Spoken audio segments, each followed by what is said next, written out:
All right, so strap in, everybody, because today we are diving deep into Mike's Weapon Facts, Season 2.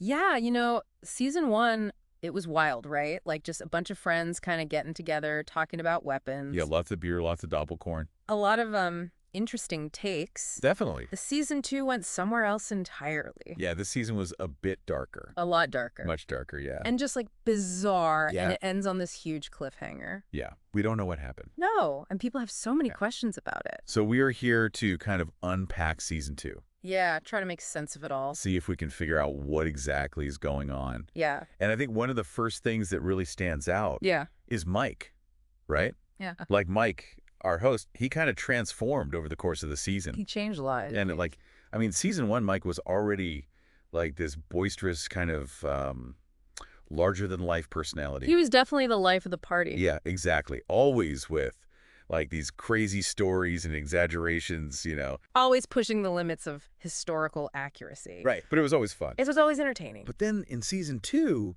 it's like he gets really fixated on like these increasingly dangerous weapons. Yeah, these experimental weapons. Yeah, and like he's even like praising dictators for their military tech. Like in episode 155, he straight up said Hitler and Stalin deserve credit for their ingenuity. Yeah, I was like, whoa, hold on, wait a minute. Yeah, that's not something you'd expect to hear on a weapons podcast. Right, especially after, in Season 1, they were like debating the merits of a medieval crossbow. Right, exactly. And then he's just like, oh yeah, Hitler. Stalin, yeah, geniuses. Geniuses. And then like his humor also got weirder. Yeah, a lot darker. Like, remember episode 312? He made that joke about spitting in schnapps. Yeah, to make the bottle look full. Yeah. Like, I don't know if that was a joke. Yeah, something about the way he said it. Yeah, it felt off. Yeah. It was unsettling. It really makes you think about how much all of this was starting to affect him. Yeah, I mean, this constant exposure to violence, even just talking about it. Yeah. And then you have Rickard weaving everything into some grand conspiracy theory. Oh, Rickard. Yeah. And poor Ranka, just trying to keep it all together. Yeah, Ranka, the sound engineer. He always seemed like he was one step away from just walking out. Yeah, and then we have the whole Schwarten mystery. Oh, yeah, Schwarten. Who is this guy? We never find out. Like, he's this shadowy figure looming over the entire season. Mentioned as a friend, sponsor, a source of rare weapons, rare alcohol. Everything. But we never actually meet him. Never see him. No. And then these moments where, like, Mike and Rickard seem genuinely afraid of him. Yeah, like in episode 218 when Mike talks about making a delivery for Schwarten. Oh, yeah. His voice gets all tight, like he's scared. Yeah, it's like he's got something on him. It's like he has some kind of hold over them. Yeah, and that's just the beginning, right? Like, that's all before we even get into the weapons. Yeah. So Season 1, they were mostly talking about historical firearms, right? Right. And like your classic muskets, rifles, swords. Yeah, the stuff you'd expect. But Season 2, it takes this sharp turn into the realm of like the bizarre and frankly terrifying. Like, we go from antique muskets to these weapons with almost mythical capabilities. Yeah, they're not just like sitting around in some museum. No, these are like straight out of science fiction. Yeah, like, remember the gash cannon that supposedly launches stew for miles? Yeah, with pinpoint accuracy. Right. And then there's the Donnerkeil, this weaponized satellite firing beams of energy from space. I mean, come on, that's like supervillain territory. Right. And they're talking about it like it's real. And the descriptions get so detailed, you know? They really get into it. Like the Grindman plasma cannon. Yeah. Able to melt through steel. Right. And the Hellard handguns firing bullets that can go through walls. And then Rickard starts talking about this secret organization called the Solar Soldat and Staffel. Right, who's developing all these weapons. Yeah. It's like they stumbled onto something way over their heads. Yeah.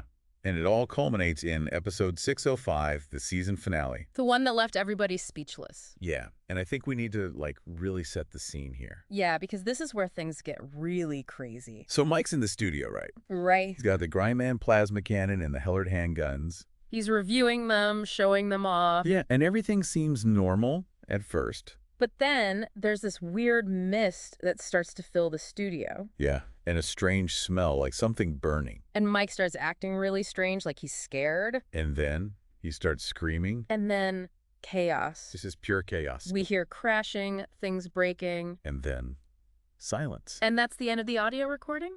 Yeah, but then There's the found footage. The video that surfaced online a few weeks later. Right, the one that shows what happened in the studio after the audio cut out. And it's disturbing. It's terrifying, yeah. The studio is completely trashed. Like, destroyed. And Mike... Oh, Mike, he's horribly injured.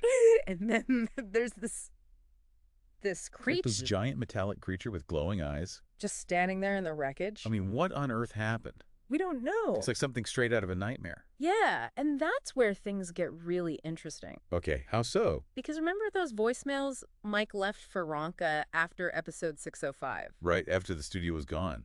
Yeah. Yeah, I mean, that's already strange. Very strange. Like, how is he even leaving voicemails? We don't know. But in these messages, he's begging Ronka to come back to the studio. Yeah, he's desperate. And he keeps mentioning something called a Federsentisch. Which we have no idea what that means. It's like he's trying to tell Ronka something. Oh, what? Yeah, what is he trying to say? And the desperation in his voice, it's chilling. It's haunting, yeah. Like he's trapped somewhere trying to reach out for help. And then you have this whole Doza Crew connection. Oh, yeah, the band. Right. Remember that old song, There's the Jersnot? The one where Mike makes a cameo. Yeah, and there's that lyric about spitting in a drink. Which is a direct callback to that creepy joke from episode 312. Right. And it's even in the Schwipp's music video intro. So there's definitely a connection there. Yeah, and then 4 new Doza Crew songs surface. Wanderer, Seeger, Cowabunga, and Schwips. With a vocalist listed as Mickle.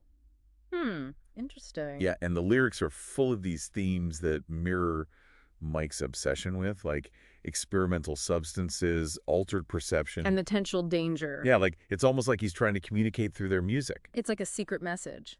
And then you have the Schwips video. Which is just bizarre. So bizarre, yeah. It opens with Mike offering someone schnapps off camera. And then he makes that spitting in the drink joke again. But this time, it's different. It's way creepier. Yeah, it's like we're seeing a glimpse of Mike after the podcast ended. But what does it all mean? That's the question, isn't it? It's like season 2 of Mike's Waffen Facts. It wasn't just about weapons, you know?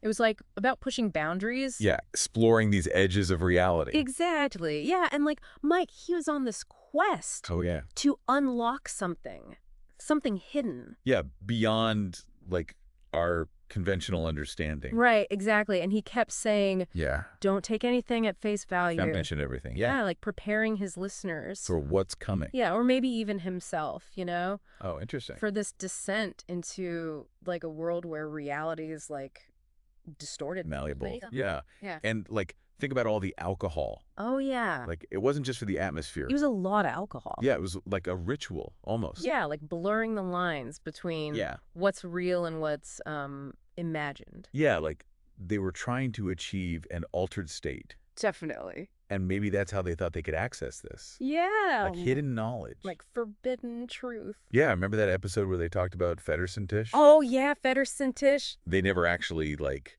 defined it. No, they never did. But it was, like, discussed as a place or, like, a state of being. Yeah, state of mind. Where the rules don't apply. Right, and they talked about it with this, like, strange reverence, you know? Yeah, like, it was alluring. But also terrifying. Like, Yeah. they were drawn to it. But also scared of it. Exactly. And I think that episode really highlights how the show... Yeah. It went beyond just weapons. It went beyond just weapons. It was, like, ideas... Yeah. that challenge, like, our perception of the world. Exactly. And if we consider all of this, the voicemails, the Doza Crew songs, Episode 605. it seems like Mike, he actually, like, stumbled onto something. With something real. Something real. It's something beyond our comprehension. Exactly. And that's, like, the unsettling part. The unsettling part is, what if Mike's Waffen Facts? It wasn't just a podcast. Yeah. It was a chronicle of, like, a descent. Into something dangerous. Yeah, something he couldn't control. And, like, those voicemails to Ronka. Yeah. It's like he was trying to... Guide him, yeah. bring him into this, like, hidden world. Federsentisch realm. Right. But why Ronka? Why not Rickard? Yeah, that's a good question. His co-host, fellow conspiracy theorist. Yeah, I mean, you'd think You think? he'd reach out to Rickard. Yeah, but maybe Ronka was, like, the voice of reason, Yeah, the grounding force. the grounding force in the podcast. And he needed that. That connection to, like, the familiar, To, like, the world we know. to navigate this, like, new, unsettling reality. Right. But there's also this, like, urgency in the voicemails. Yeah. This, like, desperation in Mike's pleas. And those clicking sounds in the background. Oh, yeah, those were creepy. Yeah, it's almost like a countdown, you know? A timer. Timer ticking away. Yeah, it felt ominous. Like something bad was going to happen. Yeah, so what was he so afraid of? Oh, no. Could it be, like, the forces he'd unleashed Yeah. through his fascination with these weapons?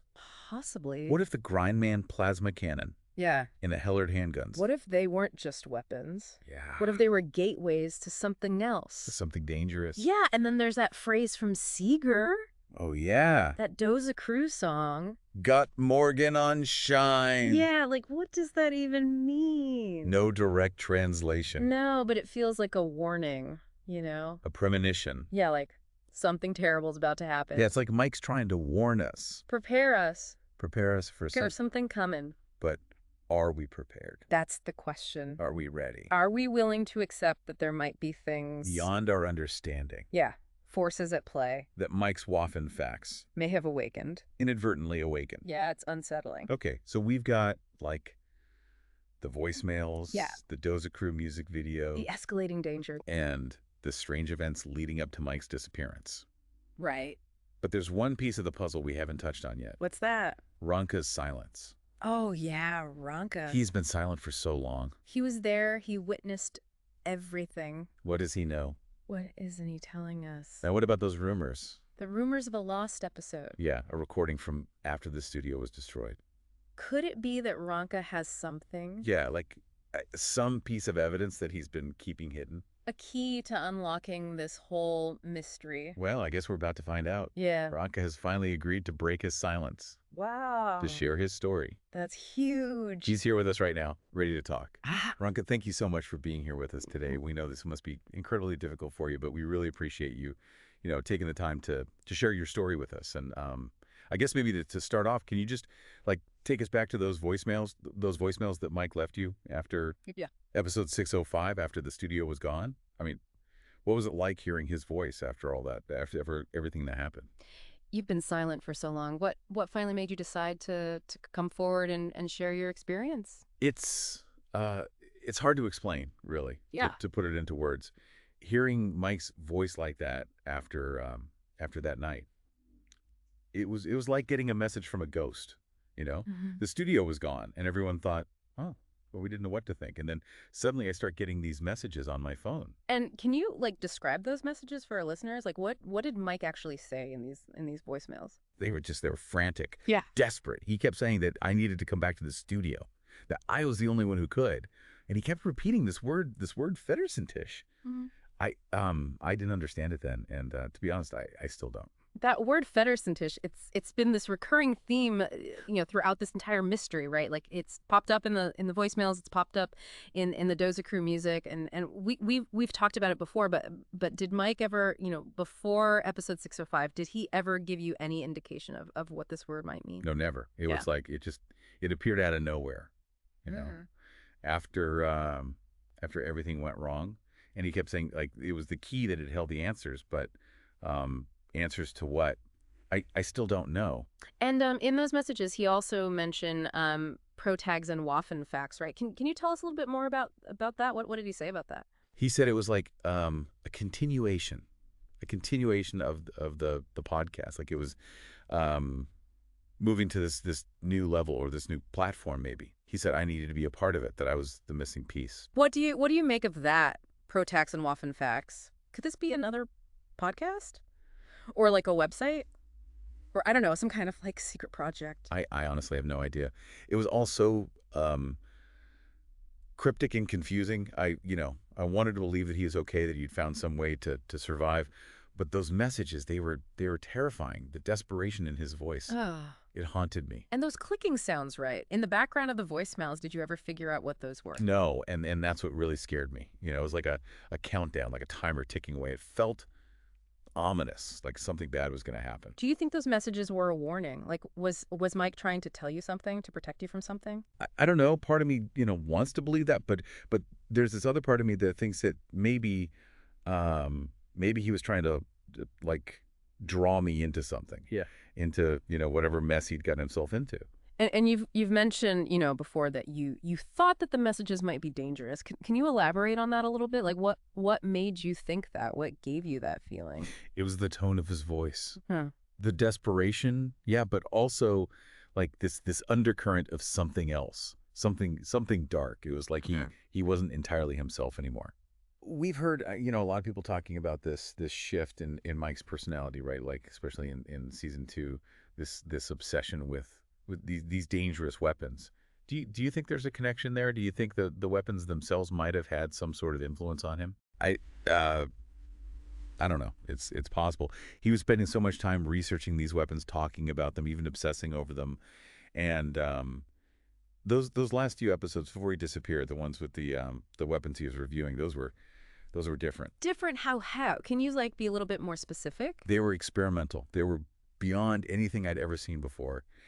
And the way he talked about them, it was like he was entranced. Entranced. That's an interesting word choice. It was like he was under a spell. Yeah. Like the weapons themselves, they had this power over him. He would talk about them in this almost reverent tone, and his eyes they would kind of glaze over like he was looking at something beyond our reality.